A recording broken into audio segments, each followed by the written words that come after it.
what does a lifetime of work weigh, once it has been folded into numbers on a page and placed in someone else's hands? He used to wake before dawn, long before clocks learned to glow in the dark. The house would still be breathing slowly, wood cooling, curtains faintly blue with the promise of morning. He learned early that survival was made of habits, steady hands, showing up, saving a little even when there wasn't much. Across generations and continents, people had always done the same. Farmers stored grain against winter. Sailors salted fish. Factory workers counted hours and tucked coins away, trusting that patience could be shaped into safety. The pension was his modern granary. Decades of labor pressed into statements that smelled faintly of paper and ink, carried in envelopes that whispered when opened. He remembered the first job, the way his palms blistered, the metallic taste of sweat. He remembered learning to stretch meals. Broth simmered low, bread toasted twice so it would last. These were survival methods passed quietly, not taught in schools but in kitchens and break rooms. They were cultural practices as old as worry itself. Trust came just as naturally. In many families, money moved like water, guided by custom and love. Elders entrusted savings to sons or daughters, not because they were nada vi, but because community had always been the strongest vault. Stories from his parents spoke of times when banks failed and neighbors didn't, when a child's promise held more weight than any seal or stamp. So, when the numbers grew larger and his hands grew slower, trusting his daughter felt like continuing a tradition rather than risking a leap. She had grown up listening to the clink of coins in jars, the soft scrape of pencils across ledgers. He could still see her small fingers tracing columns, hear her questions rise like birds at dusk. The world had changed around them. Computers hummed, paper thinned, signatures turned digital, but the old meanings lingered. A pension was not just money. It was the sound of boots on concrete at sunrise, the ache in shoulders at night, the smell of oil dust, or soil depending on the year. There were practical explanations for everything. Governments, after wars and depressions, built systems to keep elders from hunger. Employers offered pensions to reward loyalty, to steady families. Financial advice grew into a language of percentages and forecasts, and families adapted, just as they always had, dividing roles. Someone stronger handled the lifting. Someone quicker handled the numbers. Someone younger handled the screens. It was efficient. It was sensible. Yet beneath the logic lived something quieter. The symbolic weight of handing over a lifetime. The emotional relief of believing one's sacrifices had formed a bridge rather than a burden. In many cultures, parents measured success not by what they kept, but by what they could place into their children's care. To trust was to say, "I raised you well." It tasted like sweet tea at the end of a long day, like rice cooked just right, steam rising and filling the room with comfort. Psychologically, trust softened fear. He slept better knowing someone he loved watched the accounts. He liked the sound of her voice explaining things, steady and confident. The faint click of keys on a keyboard became a lullaby. Touch mattered too. The warmth of her hand when she reassured him, the familiar hug that smelled of soap and something citrus. Even doubt, when it flickered, felt manageable in that shared space. History teaches that every system rests on human bonds, and every bond can strain. People once relied on clan, then guild, then state. Each step promised safety and carried risk. Survivors learned to read signs. The tightening of tone, the avoidance of eye contact, the way conversations shifted. But love has its own momentum. It encourages us to smooth over rough edges, to assume tomorrow will resemble yesterday. As time moved, sensations accumulated. The pension statements changed fonts. The air smelled more of dust as drawers stayed closed longer. Sounds softened. Less traffic outside. More birds. Taste dulled slightly, though soup still warmed him in a way nothing else could. He thought often about the long line behind him, ancestors who had never known pensions, who trusted harvests, weather, and each other. He thought about those ahead, navigating worlds he could barely imagine. Resolution did not arrive as a single moment. It came as an understanding that trust and caution are not enemies, but companions. that systems exist to support, but relationships give them meaning. That the past speaks not to warn us away from love, but to remind us to tend it carefully, like savings, like stories, like hands passing something precious across a table. In the present, the lesson lingers quietly. Work still accumulates into promises. Families still sit together, translating effort into hope. The smell of paper may fade, screens may replace ledgers, but the human instinct remains. To believe that what we have built can be held safely by those we love, and that the long story of sacrifice continues, breathing softly, waiting to be carried forward, one careful moment at a time. The morning light did not arrive any differently, yet everything felt altered by the time he reached the kitchen table. The kettle clicked off with its familiar sound, steam fogging the window, carrying the faint mineral smell of heated water. Birds chattered outside, careless and alive. He opened the account statement the way he always did, slowly, deliberately, expecting reassurance, expecting the quiet comfort of continuity. Instead, the numbers stared back thin and hollow, nearly empty. The balance, once solid as a stone wall, had been worn down to a few fragile digits, as if time itself had gnawed at it overnight.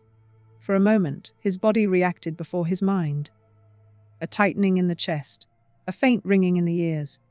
His fingers, once steady from years of repetitive labor, trembled against the paper. The room seemed too bright, the air too still. He tasted bitterness, sharp and metallic, as though he had bitten his tongue. Shock has its own rhythm. First disbelief, then searching for error. He reread the lines, traced them with a fingertip. Withdrawals, transfers, dates that lined up too neatly to deny. The pension, his modern granary, his stored winters, had been emptied not by a faceless system or a distant thief, but by a name he knew by heart. The truth surfaced slowly, like a submerged memory breaking water. A once, in a lifetime, trip, she would later say. Words that floated lightly, as if they carried no weight. He imagined her somewhere far away, sunlight spilling across unfamiliar streets, laughter echoing off stone walls older than his country. He imagined the smell of foreign spices, the thrill of movement, the sweetness of freedom on her tongue. In other times, people crossed oceans for survival, not experience. Journeys were made because staying meant hunger, war, silence. Cultural stories honored those who left to save their families, who carried remittances home like offerings. Travel was sacrifice, not indulgence. Somewhere along the way, the meaning shifted, softened, turned inward. He sat there listening to the clock tick, each second sounding louder than the last. Time, which he had once traded so carefully for money, now seemed to mock him with its abundance. He remembered the methods people once used to protect themselves, not just locking resources away, but weaving them into shared responsibility. Elders spoke of collective shame as a safeguard, of reputation as currency, yet modern life prized individual dreams, even when funded by communal loss. Emotion rose in waves. Not just anger, though it came hot and sudden. Not just sadness, though it settled deep, heavy as damp earth. There was betrayal, yes, but braided tightly with love. That was the cruelest part. His mind searched for explanations the way hands search pockets for keys. Had he misunderstood? Had he failed to explain what the pension truly meant? Or had the world simply taught her different values? Psychologically, the loss fractured something quieter than trust. It disrupted identity. He had been a provider, a planner, a steward of tomorrow. Without the pension, the future felt smaller, closer, colder. Sensations sharpened. The chair felt harder beneath him. The house smelled faintly of old dust and cooling tea. Sounds echoed longer, as if the walls themselves were listening. When she called, her voice carried excitement before guilt. He recognized the cadence from her childhood, the way she spoke when eager to justify a broken vase or missed curfew. She talked about experiences, about growth, about memories that money couldn't buy. She spoke of photos and sunsets, of feeling alive. He listened. Listening had always been his strength. In many cultures, elders absorbed pain quietly, believing restraint preserved dignity. He felt that old instinct rise again, urging him to swallow words, to protect her even now. Yet another instinct stirred too, the ancient understanding that survival depends on boundaries as much as generosity. He told her what the pension had meant. Not in numbers, but in mornings and nights, in aching joints and skipped pleasures. He described the smell of factories, the cold of early shifts, the taste of simple meals eaten so something could be saved. As he spoke, his voice steadied, finding rhythm in truth. The resolution was not clean. There were apologies tangled with defensiveness, promises uncertain as weather. But something shifted. She began to understand that inheritance is not just money passed down, but responsibility passed forward. That trust, once broken, does not vanish. It waits wounded, asking to be tended. In the days that followed, he adapted, as people always have. Adjusted expenses. Learned new systems. Reached out where pride once kept him silent. Survival, he remembered, is not about avoiding loss, but about responding to it with clarity. Now, when morning comes, the light still falls the same way. The kettle still sings. But the story has deepened. Past and present sit together at the table, reminding him, and anyone who listens, that security is fragile, love is complex, and the lessons we inherit are only complete when we choose how to carry them onward, gently, deliberately, into whatever comes next. When he confronted her, it was not with raised voice or accusation, but with the quiet weight of facts laid gently on the table. Morning light slid across the floor between them, catching dust in its slow dance. The room smelled of toast gone cold and coffee left untouched. He spoke carefully, as he had learned to do over years of negotiating wages and weather, and time itself. She brushed it off with a small laugh, the kind meant to dissolve tension. Temporary, she said. Just a pause. Money moved these days, she explained, always flowing somewhere before returning. She promised repayment soon, as though the word soon were solid enough to lean on. Her tone carried confidence, not cruelty. She truly believed it. What she did not see were the consequences already unfolding, quietly, methodically, like cracks spreading beneath paint. In older generations, consequences announced themselves loudly. Empty cupboards, unpaid rent, winter without coal. Now they arrived through letters with polite language, through automated voices, through subtle shifts in eligibility and interest. He felt them first in the body, a tightness in the stomach that did not ease with food. Sleep thinning, waking him before dawn with thoughts that circled and circled. His joints ached more sharply, as though stress had found a way to settle into bone. Historically, people planned not for abundance, but for interruption, a bad harvest, an injury, a widowhood. Survival methods were layered redundancy, stored food, shared labor, mutual obligation. The pension had been his redundancy. Without it, every small disruption loomed larger. A medical bill carried the faint smell of antiseptic and fear. A rising utility cost sounded louder than it should have when read aloud. She spoke of repayment in the language of optimism.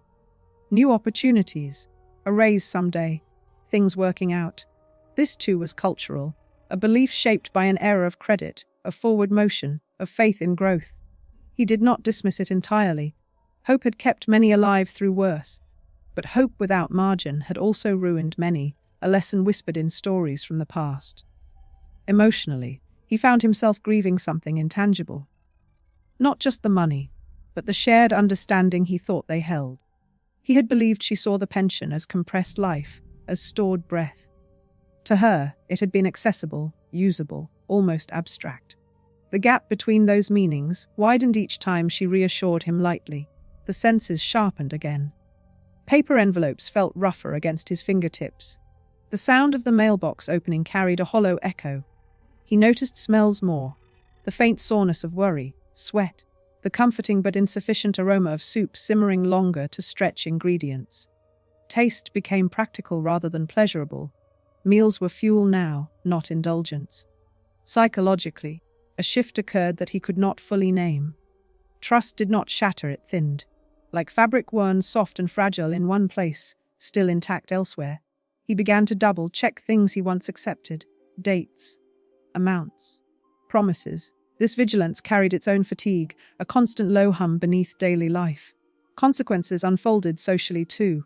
Pride, long cultivated as self-reliance, began to erode. He asked questions at offices he had never visited before. He listened to explanations meant for people in crisis, realizing he now fit their quiet categories. There was a strange comfort in this shared vulnerability, a reminder that survival has always been communal, even when disguised as independence. When she visited again, she noticed changes she could not immediately interpret. The house felt smaller, the air heavier. He moved more slowly, not from age alone, but from caution. Conversations carried pauses where there had once been ease. She still promised repayment, and he still nodded, but something unspoken lived between them now, a recognition that time, unlike money, does not replenish. Culturally, stories often paint consequences as lessons delivered at the end, neat and instructive. Real life was less orderly. The lesson was unfolding in overlapping ways, in altered routines, in recalculated futures, in the quiet realization that love does not shield us from impact. It only shapes how we bear it. He did not demand immediate restitution. He understood that pressure fractures what might yet be repaired. Instead, he adjusted, adapted, survived, drawing on the same instincts that had guided him through decades of work. He remembered that resilience is rarely dramatic. It is made of small choices, repeated turning off lights, choosing generic brands, reaching out rather than retreating. The consequences continued to ripple outward, touching both of them in ways neither had anticipated. For her, responsibility would arrive later, heavier for its delay. For him, awareness had already settled in, steady and clear. Morning still came. Light still filled the room. Life continued, not broken, but changed. And beneath every promise of soon, time moved forward, patient and unstoppable, carrying with it the quiet truth that some costs begin accumulating long before they are ever acknowledged. As she traveled carefree, days unfolding like postcards, her father stayed behind, learning the shape of absence. Bills arrived with a rhythm he could no longer ignore. Thin envelopes sliding through the mail slot with a dry whisper that made his shoulders tense. He stacked them neatly at first, as if order alone could soften their demands. The paper smelled sharp, almost acidic, ink pressing urgency into every corner. Hunger returned in a quiet, humiliating way. Not the dramatic hunger of stories, but the practical kind that asks you to choose. He learned again how to stretch time between meals, how to make tea feel like substance, how to cut an apple into thinner slices so it looked like more. The kitchen grew quieter. Pots stayed clean longer. The refrigerator hummed steadily, indifferent, offering mostly light and cold air. Historically, hunger has always followed betrayal closely, whether by people or by systems. He remembered old tales of workers paid in promises, of pensions raided by wars or collapsed institutions. Those stories always carried a moral about vigilance. Yet none of them captured this particular pain. The way betrayal sounds when it is silent. No shouting, no confrontation. Just the absence of care where it was expected to live. The silence hurt more than the empty cupboards. Days passed without calls. Messages, when they came, were filled with scenery rather than substance. She spoke of colors, of markets alive with sound, of food so rich it lingered on the tongue. He could almost smell it through the phone. Spices, smoke, sweetness. He imagined her laughter echoing in open spaces, while his own rooms absorbed sound like tired lungs. Psychologically, silence rewires the mind. It invites questions that have no safe answers. Had he failed her? Had he mistaken affection for responsibility? His thoughts circled late at night, when the house creaked and the past felt close enough to touch. The bed seemed colder. Blankets felt heavier, pressing him into wakefulness. Touch became rare. No hand on the shoulder, no casual hug. Even the familiar textures of life, fabric, wood, ceramic, felt distant, as though reminding him what connection once felt like. He missed the ordinary sounds of shared living, footsteps, doors opening, conversation drifting from room to room. Now there was only the clock and his own breathing, steady but lonely.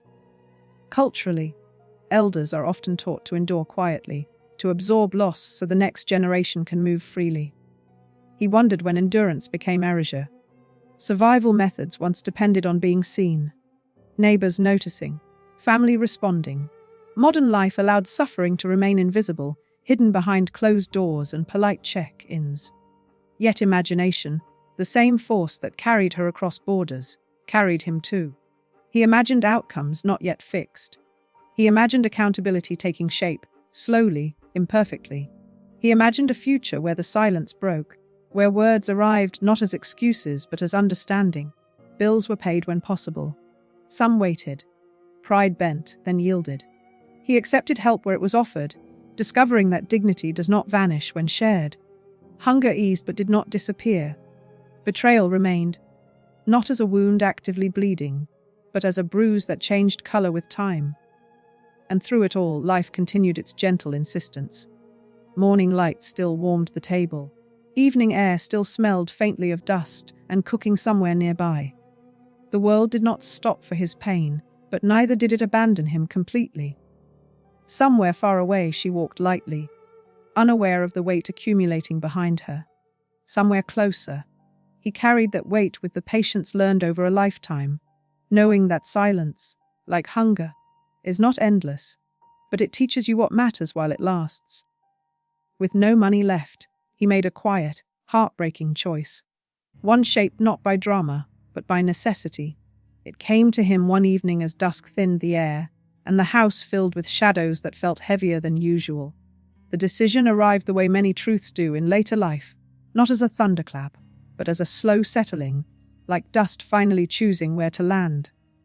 He sat at the table and listened to the house. The tick of the clock, the faint groan of pipes cooling, the distant sound of someone else's television through a shared wall. This place had held his life for years, held laughter once, arguments, long silences, the smell of stews and coffee and warm bread. Now it asked something of him in return. Historically, people have always made these choices quietly. Elders stepping aside so resources could stretch, selling land that carried memories, taking jobs beneath their pride. Survival often wears a humble face. He remembered stories of men who pawned watches, women who cut their hair to sell, families who downsized not out of desire but to endure. This was not weakness. It was adaptation. He gathered papers slowly, hands steady in a way his heart was not. The texture of old folders felt familiar, comforting. He packed only what mattered. Photographs, letters, a few objects worn smooth by years of touch. The rest he left behind, knowing that things, like money, are vessels for meaning, not meaning itself. The sensory world sharpened as he prepared. Cardboard boxes smelled dry and clean. Tape rasped loudly in the quiet room. His joints protested as he lifted, reminding him of limits he could no longer ignore. Hunger lingered, but it felt different now, less frightening, more resigned. He sipped water, tasting its plainness, grounding himself in something simple and certain. Psychologically, the choice brought an unexpected calm. There was grief, yes, deep and aching, but also relief. Decisions removed the endless churn of uncertainty. By choosing, he reclaimed a small measure of control. He was not waiting anymore. He was acting. He did not tell her right away. Not because he wanted to punish her, but because he wanted her to see clearly when the time came. In many cultures, lessons are not taught with lectures, but with lived reality. Seeing carries more truth than hearing ever could. When she finally returned, sun-kissed, stories ready, eyes bright with movement, the house answered before he could. Empty rooms echoed. Familiar smells were gone.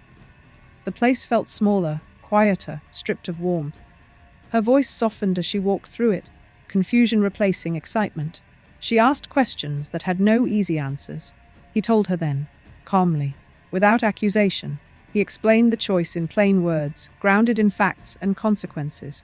He spoke of bills, of hunger, of silence. He spoke of dignity and of why he refused to let pride destroy him quietly in a corner. For the first time, she truly saw the pension not as numbers, but as time converted into survival. She felt the weight she had carried unknowingly, now placed gently back into her hands. The world shifted for her in that moment, values rearranging themselves, like furniture moved into better alignment. He watched her face change, watched understanding take root where certainty once lived. It was painful and necessary. Growth often is. Life did not resolve neatly after that. There were logistics, conversations, adjustments. But something fundamental had changed. The choice he made, quiet, heartbreaking, had transformed their shared story. Even now, the lesson continues to unfold, not as punishment, but as awareness. That trust is sacred. That sacrifice has texture and cost.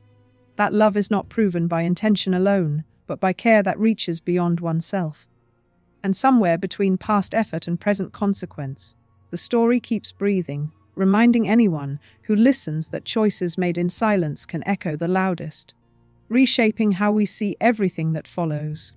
After the trip, she returned expecting normalcy, expecting the familiar rhythm to pick up where she had left it, as though time had been paused in her absence.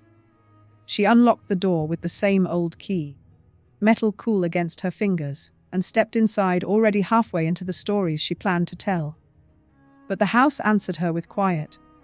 It was not just empty, it was hollowed. Sound behaved differently here now. Her footsteps echoed too sharply, as if the walls had pulled back from one another. The air felt colder, thinner, carrying the faint scent of cardboard and dust instead of coffee and cooked food. Even the light seemed altered, pale and unanchored, slipping across bare surfaces with nowhere to settle. She stood still, listening. No clock ticking from the kitchen. No low hum of the refrigerator working through the day. The absence pressed against her ears until she realized how much sound had once lived here without her noticing. Silence, she learned in that moment, is not simply the lack of noise. It is presence of something else. She walked from room to room slowly. Her hand brushed the wall, paint cool and slightly rough, as if it no longer recognized her touch. Furniture was gone. Pictures that once anchored her memories left pale outlines behind, like ghosts of moments she had assumed were permanent. The house smelled wrong, clean, almost sterile, stripped of warmth. Her chest tightened, a sensation unfamiliar and unwelcome. She had expected her father's voice, his measured steps, the comfort of irritation or concern. Instead, there was only stillness, and beneath it, a creeping realization that normalcy had not waited for her return. Psychologically, the shift was jarring. Travel had taught her to expect novelty outside, not inside. She had crossed borders and time zones, tasted richness, heard languages spill through markets like music. Yet here, in the place she believed immutable, change had taken root quietly. She noticed details now that once felt insignificant. The coldness of the floor through her shoes, the way the air smelled faintly unused. Even her own breathing sounded too loud. Memory rushed in to fill the gaps. Meals shared, conversations half listened to, reassurances brushed aside. Culturally, home is meant to be the constant, the place that absorbs our departures without complaint. But homes are not static. They respond to neglect, to strain, to choices made elsewhere. They reflect the lives within them. Standing there, she understood that something had shifted irreversibly. The house was no longer a backdrop to her life. It was a message. One she had not known she was sending, now returned to her, fully formed. And in that unfamiliar quiet, surrounded by the consequences of distance and assumption, she felt the first true weight of what had been lost, settling into her senses, waiting to be understood. She walked to the kitchen because habit carried her there, because kitchens promise answers. The refrigerator stood where it always had, white and unassuming, a low hum barely audible beneath the quiet. She reached for the handle, expecting at least something ordinary. Milk, leftovers, proof that life had continued without her. The door opened with a soft seal breaking, a familiar sound that should have reassured her. Instead, she screamed. The cold rushed out first, sharp against her skin, carrying no scent of food, no warmth of sustenance. The shelves were empty except for a single object placed carefully in the center. Not shoved in, not forgotten. Placed. A folded envelope. Her name written on it in her father's handwriting. Steady, deliberate, unmistakable. The scream tore from her chest before thought could stop it. It echoed off tile and cabinets, raw and animal, the sound of something inside her finally understanding. Her hands shook as she reached in, fingers stinging from the cold, as if the refrigerator itself had been preserving this moment, waiting for her return. She opened the letter slowly. The paper felt thin, almost fragile, but the words carried weight. He wrote simply, about hunger, about bills stacked neatly because chaos never suited him, about selling what he could, leaving what he must, about making a choice so he would not disappear quietly in shame or sickness. He wrote that the refrigerator had been empty many times before he left, and that he wanted her to see it once, just once, the way he had seen it every day. He did not accuse. He did not rage. He explained. He told her the pension was not money. It was mornings, evenings, pain endured without complaint. It was trust given freely, because love had taught him to believe she would protect it as she would protect him. He told her he hoped the cold would speak louder than anger ever could. Her legs gave way, and she sat on the kitchen floor, tile biting through her clothes. The refrigerator hummed on, indifferent, relentless. The smell inside, clean, empty, metallic, burned itself into her memory. She tasted salt as tears reached her mouth, sharp and undeniable. In that moment, travel fell away. The markets, the colors, the laughter, all of it dissolved under the weight of understanding. She felt time collapse, past sacrifices flooding into the present, finally visible. The message was not just in the letter. It was in the cold air, the bare shelves, the silence of a house that had learned how to live without her. And as the refrigerator door swung slowly shut, sealing the quiet back inside, something irreversible settled into her. A knowing that could not be packed away, a truth that would follow her long after the scream faded, asking to be carried forward with care she could no longer afford to withhold. The realization did not arrive gently. It struck with the weight of everything she had avoided seeing, pressing down until her breath caught and her chest ached. Her father had not simply lost money. He had traded pieces of himself, his dignity, his health, his quiet pride, so that the damage would not reach her while she was gone. She saw it now, with a clarity that hurt. The careful way he had always stood on his own, asking for nothing. The cultural instinct to endure rather than expose need. He had chosen hunger over confrontation, silence over accusation. He had reduced himself so she would not have to feel reduced. That was the sacrifice hidden beneath her freedom. Her senses betrayed her with memories. The smell of his old work clothes, faintly metallic and warm. The sound of his measured footsteps in the hallway. The feel of his hand steadying her bike when she was young, letting go only when he trusted she could balance. He had always absorbed the risk so she could move forward. Psychologically, the weight was unbearable because it was deserved. This was not abstract guilt. It was concrete. It had shape and temperature and consequence. Her excitement now tasted sour. Her memories of indulgence felt loud and garish against the quiet suffering she had funded without knowing. She understood that dignity, once surrendered for survival, is not easily reclaimed. That well-being erodes quietly, long before collapse is visible. That love, when exploited, does not vanish. It bends inward, bruised. The house, the refrigerator, the letter, all of it formed a single truth she could no longer escape. Her father's sacrifice had not been a gesture meant to teach her a lesson. It had been an act of survival, chosen because he believed protecting her was still his role, even at his own expense. And in that understanding, something fundamental shifted. Not just how she saw him, but how she saw herself, the past, and the cost of taking without looking back. The realization stayed with her, heavy and unrelenting, asking not for words, but for a different way of being from this moment forward. As the quiet story between them continued, unfinished, waiting for what she would do next. Faced with the damage she had caused, she stood at a threshold that felt heavier than any border she had crossed. This was not a choice marked by tickets or luggage or excitement. It was quieter than that. Harder, the kind of choice that settles into the body and asks to be carried for a lifetime. The scream still echoed inside her, not as sound but as sensation. It lived in her chest, tight and persistent. Every time she inhaled, she felt it brush against her ribs. Every time she exhaled, it refused to leave. She understood now that some sounds do not fade. They become companions. She imagined her father in the days she had not seen, his careful calculations. The way hunger dulls thought and sharpens fear.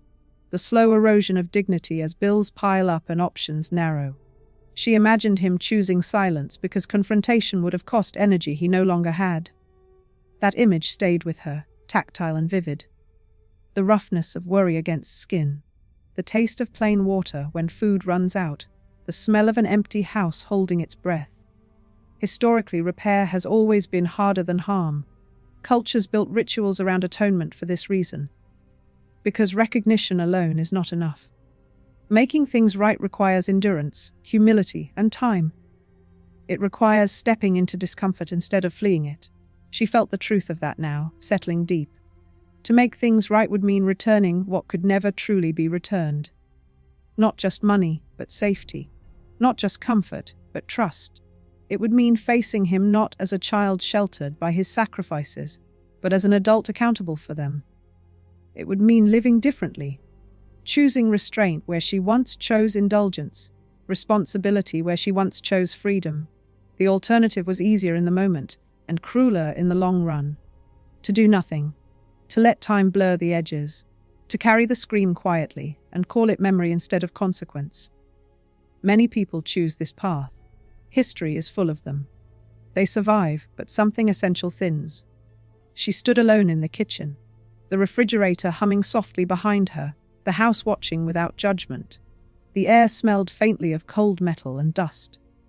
Her hands were steady now, though her heart was not. She understood that whichever choice she made would shape who she became. Outside, the world continued as it always had. Somewhere, people saved. Somewhere, people trusted. Somewhere, someone was making a quiet sacrifice no one would notice until it was too late. She took a breath, feeling the weight of the scream, the past, the present, all of it balanced in that single moment, knowing that some choices do not announce themselves loudly, but once made, they echo forward, asking to be answered again and again in how one lives from here on.